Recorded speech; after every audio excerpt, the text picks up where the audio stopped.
나의 사랑 나의 교회 오늘 8번째 시간입니다. 에베소서는요, 사도 바울이 로마의 감옥에서 에베소 성도들에게 썼던 6장 분량의 편지입니다.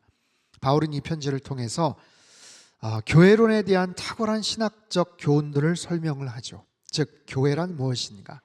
하나님께서 이 땅에 교회를 향해 갖고 계셨던 놀라운 섭리와 구원의 비밀, 그 계획은 무엇인가? 교회를 구성하는 성도들의 영적 정체성은 무엇인가?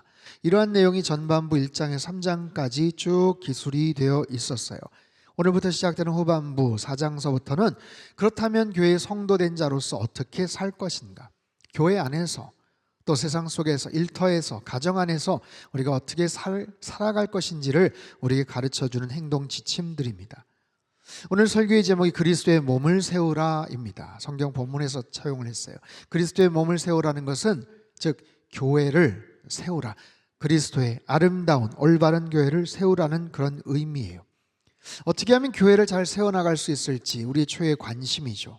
어떤 교회가 올바른 교회인지, 좋은 교회란 어떤 교회인지, 교회를 세우기 위한 실제적인 그런 행동 사항에 대해서 오늘 본문을 통해서 우리에게 가르쳐주고 계셔요. 자, 그 첫 번째는요, 부르심에 합당하게 살아라 라는 거예요. 부르심에 합당하게 살아라. 1절부터 3절까지 말씀을 다시 한번 읽도록 하겠습니다. 시작. 그러므로 주 안에서 갇힌 내가 너희를 권하노니 모든 겸손과 온유로 하고 오래 참음으로 사랑 가운데서 서로 용납하고 평안에 매는 줄로 성령이 하나 되게 하신 것을 힘써 지키라. 아멘. 여러분, 성도들은 하나님의 사람이에요. 그리고 부름받은 존재입니다. 쉽게 말하면 부르심을 받은 사람이다라는 거예요. 부르심을 받았다.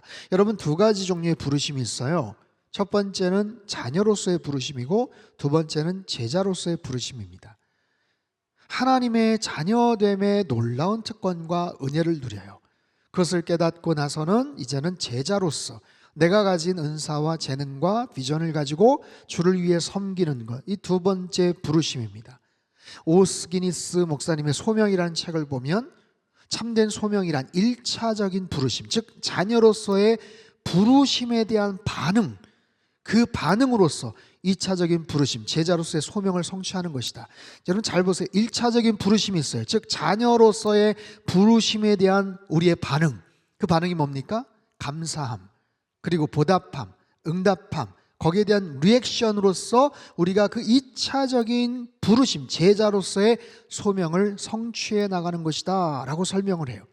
오늘 본문에서 사도 바울이 말합니다. 부르심을 받은 자답게 합당하게 행하라. 합당하게 네 가지 덕목을 이야기하는데 첫 번째와 두 번째가 겸손과 온유함입니다.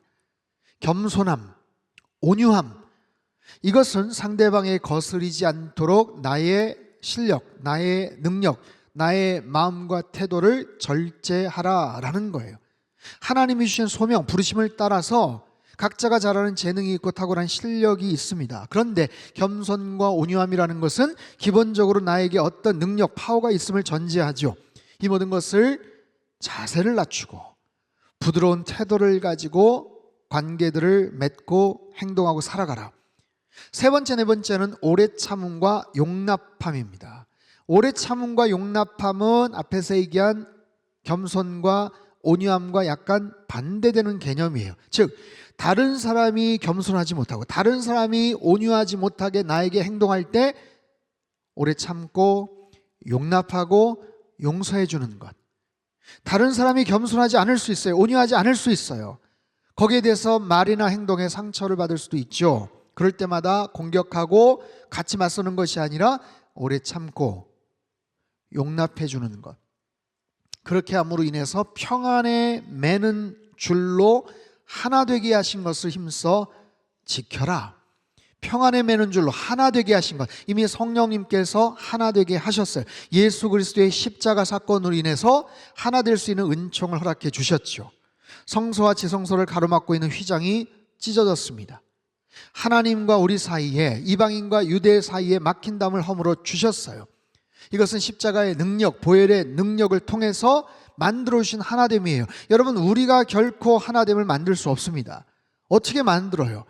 하나님의 아들 예수 그리스도께서 이 땅에 오셔서 죽어야만 하는, 그렇게 해서 만들어진 하나됨이에요. 그 하나됨을 너희들은 힘써 지켜라. 막대한 대가를 지불하면서 만드신 그 하나됨을 지켜나가는 것, 그것이 부르심에 합당하게 살아가는 것이다.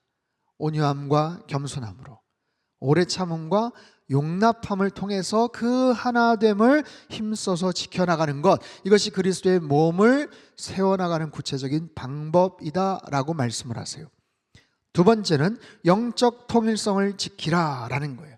하나님께서 무엇을 하나 되게 하셨는가, 그걸 통하여서 우리에게 주시는 그런 기대가 무엇인가, 비전이 무엇인가, 4절에서 6절까지 말씀입니다. 4절 6절 시작, 같이 읽죠. 시작. 몸이 하나요 한 분이시니 이와 같이 너희가 부르심의 한 소망 안에서 부르심을 받았느니라. 주도 한 분이시요 믿음도 하나요 세례도 하나요 하나님도 한 분이시니 곧 만유의 아버지시라. 만유 위에 계시고 만유를 통일하시고 만유 가운데 계시도다. 아멘. 오늘 시온성가대 찬양의 그 가사의 내용이 바로 이거 같아요. 교회가 한 성령 안에서 한 몸으로 살아가는 데 필요한 전제 조건이 있어요. 몸이 하나요, 성령이 하나요, 주가 하나요, 믿음이 하나요, 소망이 하나요, 세례가 하나요, 하나님이 한 분이시다. 하나님이 삼위 하나님, 성부, 성자, 성령 하나님, 삼위일체 되시는 하나님, 그분을 믿는 우리의 믿음도 하나입니다. 그 믿음의 고백을 드리는 우리의 세례도 하나입니다. 교회로 부름받은 우리의 몸도 하나입니다. 하나입니다. 여러분, 교회는 무엇입니까? 그리스도를 머리로 하는, 그리스도를 머리로 하는 하나의 몸을 구성하고 있어요. 주님을 머리로 하는, 우리는 그 안에서 한 몸이 된 거예요. 하나가 된 거예요. 여러분, 이것은 교회 안의 통일성을 말합니다. 교회 안의 통일성, 모든 신앙의 목적과 근원이, 그 비전이 하나님의 그 계획 안에 있고 그 통일된 그 하나의 목표를 향해서 나아가는 것, 부르심에, 다양한 부르심인데 한 가지 소망을 향해서 나아가는 것, 이것이 몸된 교회의 통일성을 의미합니다. 여러분, 우리가 수많은 사람들이 같이 예배를 드려요. 같이 교회를 구성을 합니다만 이것이 하나의 통일성을 이루어 간다라는 것은 일방적이고 어떤 그냥 단정을 저버리는 획일화된, 규격화된 일률적인 어떤 그런 모습으로의 통일성을 의미하지 않습니다. 여러분, 이걸 잘 이해하실 필요가 있어요. 하나됨을 이루어 가되 그 안에서의 각자의 은사, 각자의 비전, 각자의 열정들이 한 방향을 향해서 나아가는 의미의 통일성이에요. 이걸 좀 더 쉽게 이해를 시켜드리기 위해서 오래전에 미국 사회를 상징하는 대표적인 단어가 melting pot이라는 용어가 있어요. melting pot이라는 것은 하나의 용광로를 의미합니다. 도가니를 의미해요. 다민족, 다문화, 다양한 언어 함께 모여서 같은 미국 문화 속에서 하나됨을 이루어 간다라는 거예요. 거기에는 자신의 개성이나 독특함들이 사라지게 됩니다. 그 용광로 안에서 하나가 그냥 만들어지는 거죠. 하지만 그 이후에 더 이상 미국을 그렇게 표현하지 않아요. 지금도 물론 다르긴 하지만 다른 개념이 뭐냐면 샐러드 바울입니다. 샐러드 아시죠? 샐러드 큰 그릇, 샐러드 안에 다양한 야채와 채소, 과일들이 그 안에 잘려져서 또 깎여져서 다양한 모습으로 함께 담기는 거예요. 그러면서 고유의 색깔, 고유의 맛을 유지하면서도 하나의 큰 그릇 안에 담겨져서 하나의 통일성을 이루어가는 거죠. 바로 그런 개념으로서의 본문에서의 하나됨입니다. 멜팅팟은 큰 가마솥 안에 이것저것 다 집어넣어서 그냥 하나의 죽처럼 만드는 그런 개념이 아니라 우리 각자가 갖고 있는 여러 가지 은사, 여러 가지 재능, 여러 가지 그런 비전들이 하나의 통일성, 하나님의 그 비전과 머리 되시는 예수 그리스도를 향해 나아가는 것, 바로 그 안에서 더욱더 견고하게 체계적으로 세워져 가는 것을 의미합니다. 그렇다면 세 번째 중요한 게 뭐냐면 그 통일성 안에 함께 구성이 된 각 지체들마다 갖고 있는 은사들, 즉 다양한 은사들을 활용하라라는 거예요. 하나님께서 우리 각자에 주신 여러 가지 은사들이 있어요. 7절 말씀을 같이 한번 읽습니다. 7절 시작. 우리 각 사람에게 선물의 분량대로 은혜를 주셨나니. 우리 각 사람에게 주시는 선물이 있다는 거예요. 은혜가 있다는 거예요. 우리가 받은, 각자가 받은 은사와 달란트를 말합니다. 묻겠습니다. 여러분에는 어떤 은사가 있으십니까? 우리 각자가 다 다른 모습의 취향과 재능으로 하나님께서 주신 은사와 달란트가 있어요. 우리 삶의 배경, 살아온 성장 과정, 그리고 다른 여러 교단과 아니면 신앙적인 다양한 히스토리들, 간증들, 공부한 내용들, 자기 전공들, 거기에 따라서 각각 받은 다른 은사들이 있어요. 그 은사들은 내가 그 은사를 경험하고 그 은사대로 뭔가를 할 때 내 가슴이 뛰는 거예요. 그 은사대로 뭔가를 할 때 지치지 않습니다. 그 은사대로 맞춰서 뭔가를 할 때 기쁘고 보람을 느끼게 돼요. 여러분, 사람은요, 자기가 관심 있고 자신이 잘하는 일들에 계속 노출이 되고 그 일들을 감당할 때 엄청난 기쁨이 그 안에서 솟구치는 거예요. 똑같이 일을 했지만 그 일을 통해서 지치는 사람이 있고, 똑같은 일을 했지만 오히려 에너지를 공급받는 사람이 있어요. 그게 은사입니다. 은사에 맞춰 일하면 피곤하지가 않아요. 시간을 들여도 돈을 써도 아깝지가 않습니다. 그게 바로 은사예요. 여러분, 큰 건물을 세운다고 한번 가정해 보십시오. 땅을 파고 콘크리트를 붓고 기둥을 세우고 H빔을 세우고 철골을 쌓고 석재를 준비하고, 아니 그 이전에 아주 디테일하게 디자인이 나오고 온갖 다양한 과정들을 통해서 다양한 직종의 은사를 가진 사람들을 통해서 건물들이 올라가는 거 아니겠습니까? 한두 사람의 탁월하고 뛰어난 재능을 갖고서는 도저히 불가능한 거예요. 힘을 쓰는 사람들, 머리를 쓰는 사람들, 연결하는 사람들, 그 모든 역량이, 아이디어가 모여져야 큰 멋진 건물이 만들어지는 것처럼 그리스도의 몸된 교회도 마찬가지입니다.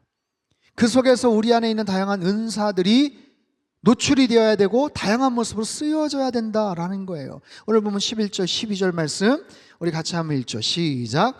그가 어떤 사람은 사도로, 선지자로, 어떤 사람은 복음 전하는 자로, 어떤 사람은 목사와 교사로 삼으셨으니 이는 성도를 온전하게 하여 봉사의 일을 하게 하며 그리스도의 몸을 세우려 하심이라. 아멘. 어떤 사람은 사도로, 그리스도의 사도, 예수님의 12제자 사도 바울, 마띠아가 가룟유다를 대신해서 사도가 되죠. 사도행전 1장의 이야기입니다.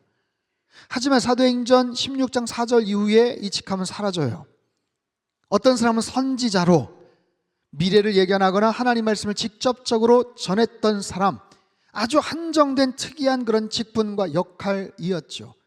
교회가 세워지고 성경이 완성이 되면서 이 자체도 사라집니다. 사도행전에 보면 아가보라는 선지자가 소개가 되었죠. 빌립의 네 딸도 특별하게 뛰어난 이름의 선지자였어요.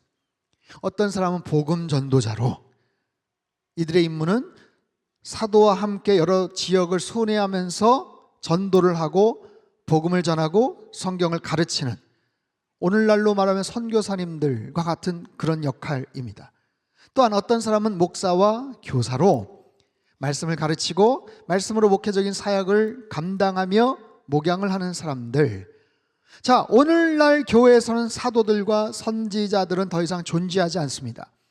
하지만 교회의 다양한 리더십들을 의미하죠. 목사, 장로, 안수집사, 권사, 구역장. 그런데 꼭 이런 직분이나 타이틀이 아니더라도 하나님 우리 각자에게 주신 여러 가지 은사에 맞춰 섬길 수 있는 모든 것, 성가 지휘자, 반주자, 연주자들, 성가 대원들, 교사들, 음향을 담당하고 또 어떤 분은 차량을 정비하고 교회 주방 봉사를 하고, 이 모든 것이 주님께서 주신 은사대로 섬길 수 있는 것을 의미합니다. 이 과정을 통해서, 이런 사역들을 통해서 성도를 온전하게 하고 봉사의 일을 하게 하고 그리스도의 몸을 세우게 된다라는 거예요. 그리스도의 몸을 세우게 된다. 몸이 세워지는 거예요. 더 건강해지는 거예요. 더 풍성해지는 거예요. 균형이 잡히고 열매를 맺고 이 아름다운 모습으로 아름다운 교회의 모습들이 그리스도의 몸이 세워진다.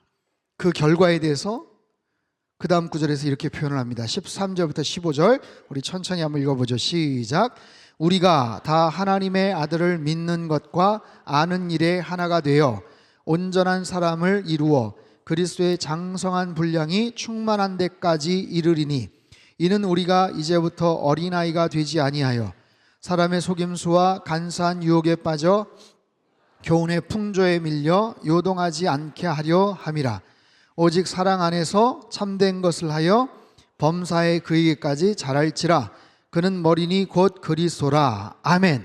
온전한 사람을 이룬다라는 것은 더할 나위 없이 성장한 완전한 인간이 된다라는 건데요, 여기서의 온전케 된다는 원래의 의미는 외과 의학에서 부러진 뼈를 맞춘다라는 의미, 또는 찢어진 그물을 촘촘하게 수리한다라는 그런 의미를 갖고 있어요.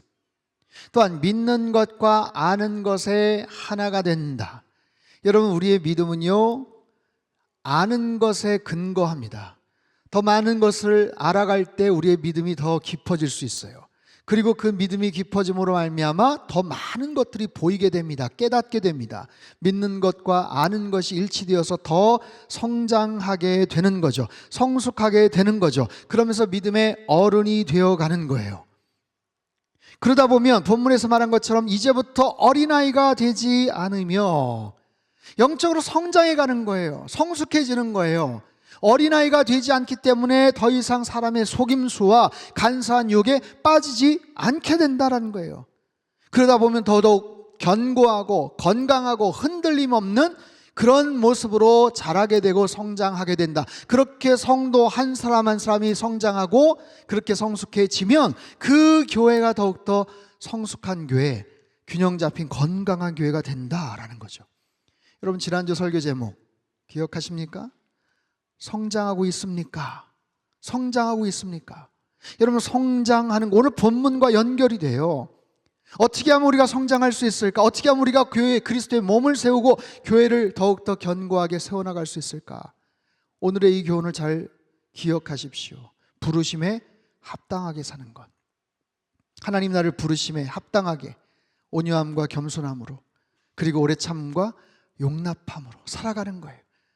두 번째, 그리스도 안에서 하나의 통일성을 가지고 나아가는 거예요.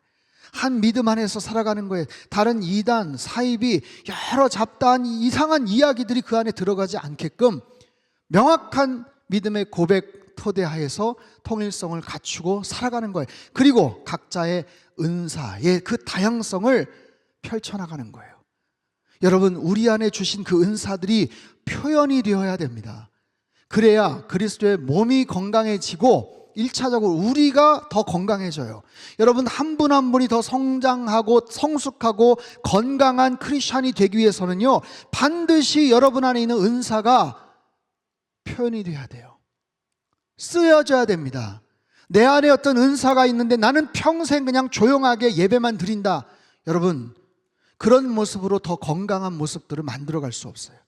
반드시 내 안에 있는 은사가 있다면 그 은사가 어떤 모습으로든지 표현이 되고 하나님 안에서, 교회 안에서 잘 사용이 되고 쓰여져야 되는 거예요. 그러면 그런 과정을 통해서 그리스도의 몸이 완성이 되는데, 거기서 중요한 포인트, 그리스도의 몸을 가장 궁극적으로 완성시켜 주시는 분은 우리가 아니라 성령 하나님이세요.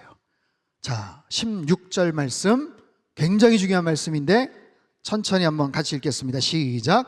그에게서 온 몸이 각 마디를 통하여 도움을 받음으로 연결되고 결합되어 각 지체의 분량대로 역사하여 그 몸을 자라게 하며 스스로 세우느니라. 아멘. 여러분, 그리스도의 몸을 세우는 것의 완결은 성령 하나님이 하세요. 보세요. 그에게서 온 몸이 도움을 받고 연결이 되고 결합이 되고 지체 분량대로 역사하고, 이 모든 것이 원문을 보면 수동태 분사형으로 되어 있어요. 수동태입니다. 내가 하는 게 아니에요. 이런 조건과 상황이 형성이 되면 우리가 하는 게 아니고, 우리를 자라게 하시고 교회를 세우시고 그리스도의 몸을 완벽하게 만드시는 분은 결국 성령 하나님께서 하신다라는 거예요. 여러분, 나의 몸을 내가 스스로 성장케 할 수 있습니까? 내가 내 몸을 스스로 성장시킬 수 있어요? 나는 결심했어. 170까지 무조건 잘해야지, 180까지는 돼야지. 여러분 스스로 성장시킬 수 있습니까? 어린 자녀들, 여러분 아들, 딸들도 손주들도 스스로 그거 못합니다. 내가 크고 싶다고 잘하는 게 아니잖아요. 그저 키가 자라고 몸이 커지는 것, 성장 시기에 열심히 운동하고 영양 섭취를 잘 하면 그렇게 해서 커 나가는 것처럼 내가 크고 싶다고 자라게 하는 게 아니에요. 그리스도의 몸을 세우는 것도 결국에는 성령 하나님께서 하시는 거예요. 다만 우리는 그 역할에 최선을 다해서 순종을 하는 겁니다. 어떻게 해요? 부르심에 합당하게 사는 것, 영적 통일성을 지키고 각양 은사대로 순종하며 살아가면 주님의 뜻에 순종하고 사랑하면 결국 성령 하나님께서 오늘 본문의 마지막 그 몸을 자라게 하며 사랑 안에서 스스로 세우느니라. 헤아우트 앤 아가페, 사랑 안에서 스스로 하나님의 그 사랑, 그 그리스도의 놀라운 사랑 안에서 스스로 그 능력으로 말미암아 그 교회가 세워져 간다. 그 교회가 충만케 된다. 그렇게 세워지고 부흥케 된다라는 거예요. 사랑하는 성도 여러분, 상당교회는 올해 새로운 50년을 준비하고 있습니다. 지금까지 역사하셨던 하나님의 은혜를 생각하고 감사하며 앞으로 펼쳐질 새로운 50년을 향해서 달려나가는 거예요. 자, 어떤 모습으로 꿈을 꾸고 그림을 그릴까, 교회를 세워나갈까 고민하고 기도하고 준비하고 있습니다. 여러분, 이 작업은 굉장히 의미가 있고 아주 중요합니다. 우리를 위한 준비라기보다는 우리 자녀들을 위한, 우리 다음 세대들을 위한 새로운 준비예요. 제가 지난주에 청년부 예배 잠깐 들어갔어요. 청년들 350여 명의 우리 청년들이 맨 앞쪽에서 예배를 드리고 뜨겁게 하나님을 찬양하고 있었습니다. 얼마나 가슴이 벅차고 정말 감격스러운지 몰라요. 여러분, 우리 교회, 우리 자녀들 1000명이 넘는 우리 어린 자녀들, 미래의 꿈나무들이 같은 믿음을 가지고 지금 열심히 신앙생활을 하는 거예요.